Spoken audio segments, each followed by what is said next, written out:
দেখতে পাচ্ছেন কি সুন্দর করে মাছ ধরা হচ্ছে।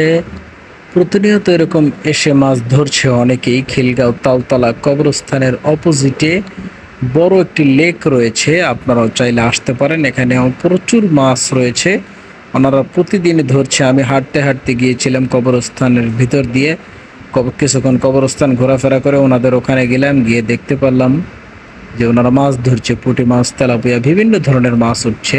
যেহেতু ঢাকার ভিতরে এরকম ঝিল এখন খুব কমই পাওয়া যাচ্ছে, তো অত্যন্ত চমৎকারভাবে তারা ধরছে। মোটামুটি ওয়াক্তের মাছ তুলে নিয়ে যাচ্ছে।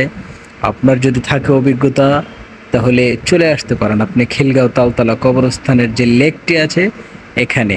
এটা সিপাহীবাগের ওই সাইড দিয়েও ধরা যায়। আবার এই মানে বিশাল বড় জায়গাটা, আপনি যে কোনো এক সাইড দিয়ে ধরতে পারেন। তবে কবরস্থানের ভিতর দিয়ে এসে এদের মতো বসে বসে এখানে বসে ধরতে পারেন। দেখতে পাচ্ছেন ও যে দূরে ধরতেছে, আরও কতজনে ট্রাই করছে। মাগনা মাছ নিতে অসুবিধা কোথায়, আপনিও ধরে ফেলুন। চেষ্টা করে দেখতে পারেন, মাছ ধরার অভিজ্ঞতা থাকলে কাজে লাগান। দেখুন না কত বড় বড় ছিপ নিয়ে এসে পড়েছে। একেবারে মাছ একটাও রাখবে না মনে হচ্ছে। ওই যে দেখতে পাচ্ছেন মাছ টান দেওয়ার আগে ওনারা রেডি। মাছ বোধহয় উঠেই গেল, ভালো মতো খেয়াল করতে পারলাম না। ওই যে দেখতে পাচ্ছেন আরও কয়েকজন বসা। মাছ উঠুক আর না উঠুক, ব্যাগ কিন্তু বড়টাই এনেছে, সেটা দেখে আপনাদের মন ভরে যাবে।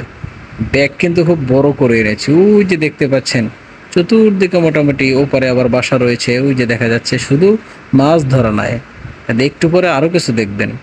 ওই যে দেখবেন নৌকায় করে কারা ঘুরতে আসছে সরাসরি। দেখুন, এটা লেক হিসাবে চাইলে ব্যবহার করতে পারেন। এটা কিন্তু খিলগাঁয়ে দুর্দান্ত। মাঝে মাঝে পানি পচা গন্ধ আসে, কিন্তু সব সময় নয়, বৃষ্টিতে আবার পানি ভালো থাকে।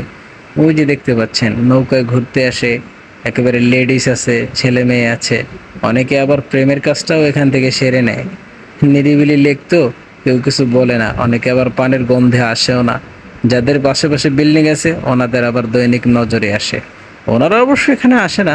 যারা একটু আমাদের মতো সাধারণ, আমাদের মতো যারা অসাধারণ, তারাই এই সমস্ত জায়গায় আসে বেশি। নতুন ওয়াল হয়েছে, কবরস্থানের কাজ হয়েছে, মোটামুটি অনেক কোটি টাকার কাজ হয়েছে। এখন কবরস্থান আগের থেকে অনেক মানসম্মত দেখা যায়। আপনি চলে আসতে পারেন মাছ ধরার জন্য।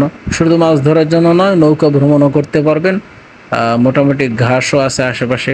এলাকাটা এক্সের জঘন্য নয়, তবে মানুষ ময়লা ফেলে অনেকটাই জঘন্য করে রেখেছে। তার ভিতরে তেলাপিয়া মাছ তো আবার এই পচা পানিতে হয় বলে, সেটা তো সম্ভবত আপনারা জানেন। এই যে দেখতে পাচ্ছেন বাবু আবার টাটা দিচ্ছে। ওরে বাবা, সে দেখে মাছ মনে হয় বড়গুলো পেয়েছে, এই জন্য আঙ্গুল দুটো জাগিয়ে দিয়েছে। এই যে ঘপা ঘপ ধরে ফেলবে। এই দেখতে পাচ্ছেন ফেলালো। এই মাছ বোধহয় একটাও রক্ষা পাবে না এখান থেকে।